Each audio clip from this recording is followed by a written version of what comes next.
Welcome back to YouTube, everyone. Derek here, bringing you something very special.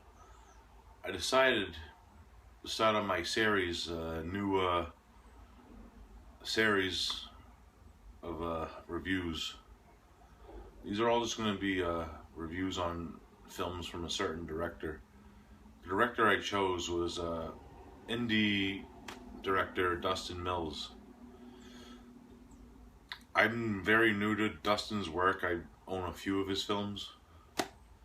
The ones I've seen, I've enjoyed for the most part. I had to rewatch a few of them, which I'm gonna do with these reviews. I did enjoy them when I first saw them, and I want to revisit them.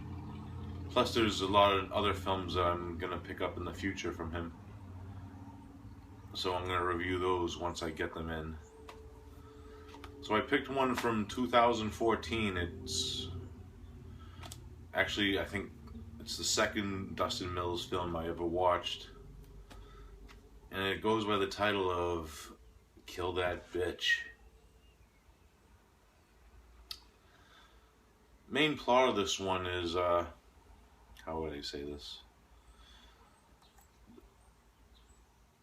There's this group of women.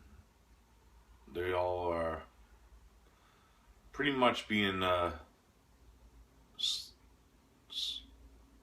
kind of starts out like your random, like, the way I would say this, like a slasher film.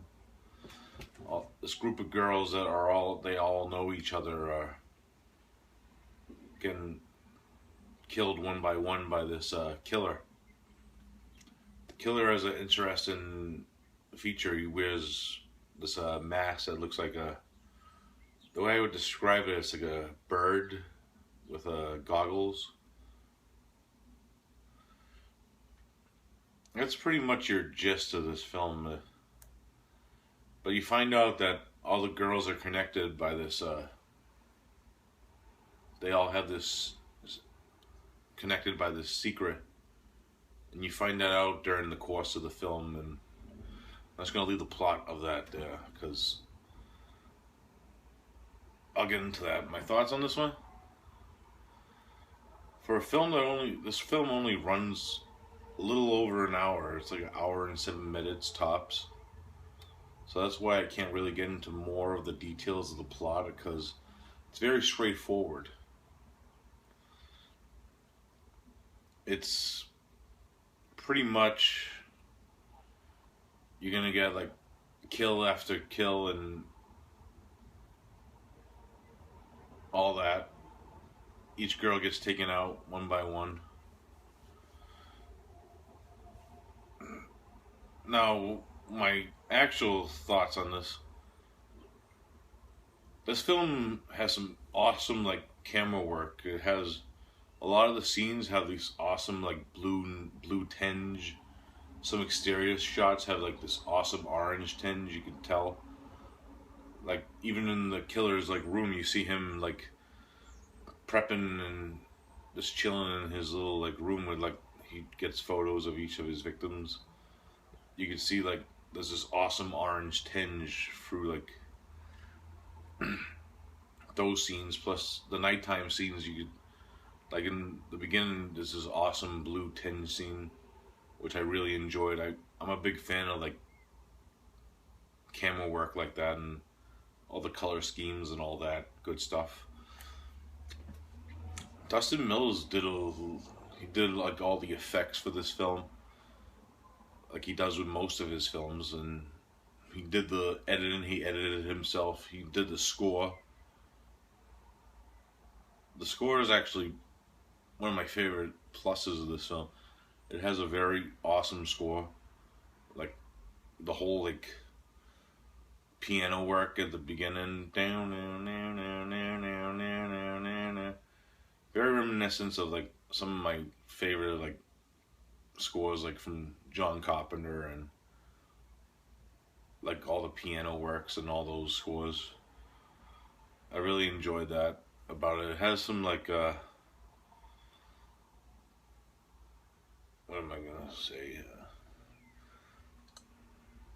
Since the plot's really straightforward, I'm gonna say one thing. I don't want to spoil this film for you because there is a twist in the end.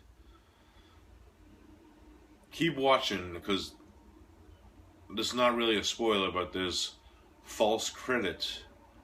I learned that the first time I watched this film. You want to keep watching, even like you'll see the credits roll. Keep watching it because there's more to the movie.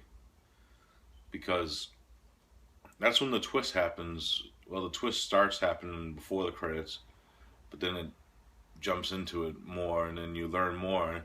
And it's actually my favorite part of this film because I wasn't expecting what this film turned into, which was pretty fucking awesome if you ask me, because I'm a big fan of that type of genre of films.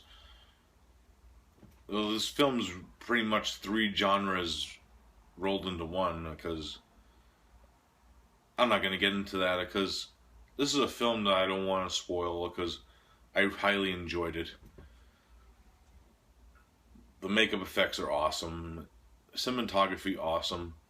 The acting good for the most part because you know these are like some very low budget films, so what the actors did, they did a pretty good job what they had to work with. If I had to rate Kill That Bitch, or as it goes in the circle, KTB, I highly would rate it 9.5 out of 10. That's how much I enjoyed this film. Awesome film by Dustin Mills. Highly recommend it. You can get this DVD. They have you get off Dustin's site on store, and I'm gonna leave the link above in the descriptions. Or if you don't want to get it from there, they also have it on Amazon. So I'll leave the link for that also. But I like to support Dustin, so I always pick up his films from him. So yeah, Kill That Bitch, 9.5 out of 10. It's an awesome film. I hope you enjoyed this review. Well, that's all I got for Kill That Bitch, guys. I hope you liked the review. If you have any comments or questions about this film, or if you have seen it, leave the comments down below. Like and subscribe, as always. I'll be back with you soon with another film from Dustin Mills, plus a few other reviews. You know me, I always like to keep busy. I'm gonna make some more reviews soon. So I hope you enjoyed the review, and hope to hear back from you guys. Thank you. Goodbye.